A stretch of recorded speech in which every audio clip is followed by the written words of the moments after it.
It's Alex Cupi here.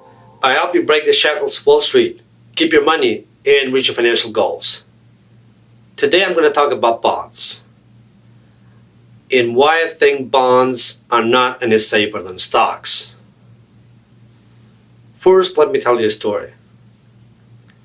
I read this story from a CNN blog dated June 1st, 2009.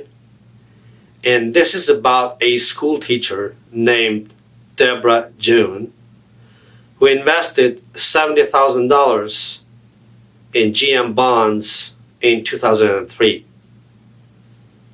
When GM went bankrupt in 2009, she was offered to swap her $70,000 investment into GM shares, and she was offered 140 shares.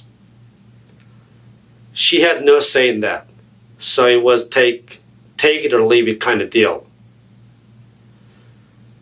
Now,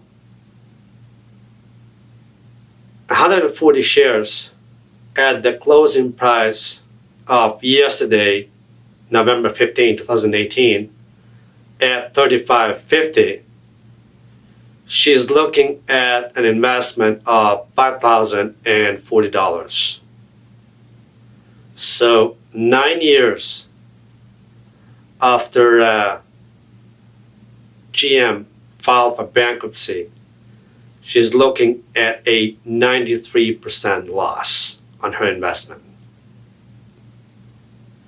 So when there is a bankruptcy, this is the order of liquidation, and you'll understand why bonds are not any safer than stocks. First of all, the first ones to get paid in a bankruptcy are unpaid wages and taxes. Second in line are secured creditors, such as banks. Third in line are unsecured creditors, such as bondholders. And the last ones to get paid are holders of common stock. Now, in a bankruptcy proceeding, usually, because bondholders are third in line, usually there is nothing left for them to get paid. So, here are the reasons why I believe bonds are not any safer than stocks, and actually you have more options when it comes to investing in stocks versus bonds. First of all, stocks adjusted for inflation. $1 invested in stocks in 1802 in 2014 grew to $1,033 versus $1,642 in bonds. So, for every dollar gained in bonds, there was $600 gained in stocks from 1802 to 2014. So you can see the difference. Second, when rates go up, the value of your bond goes down. So you're stuck with a bond that's paying, say, 4 or 5%, and now rates have gone up and bonds are paying more. So in order for you to get out of that bond, you'd have to take a big loss to make up for somebody to take that bond from you.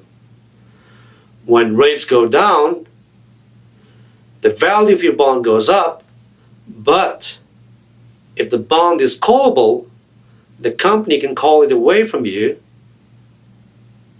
because it makes sense for them to issue another bond at a lower rate.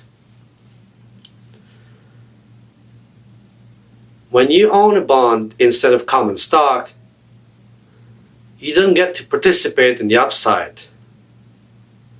If the company does well, it gives you confidence. But if it doesn't do well, then it brings you anxiety.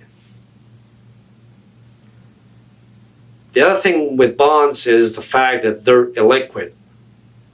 So, as was the case of GM bondholders in 2009, the common stockholders could have sold at any time, say in the last 2 to 3 years leading to 2009. But you can't do that with a bond, because once the news gets out that a company is going bankrupt, then nobody wants to buy the bond from you. So you're kind of stuck. And the last thing, bonds pay a fixed payment. So when a bond matures in so many years, your money will have less buying power because of inflation. For your information, today on November 16, 2018, the corporate bond market, it's so leveraged. It went from $2 trillion in 2007, 2008 to $6 trillion today in 2018. So with 50% of the bonds out there in junk status, rated BBB, I think we're going to have some scary times ahead of us. This is it for today. I hope it helps. Don't forget to subscribe, comment, and share. Until next time, have a good one.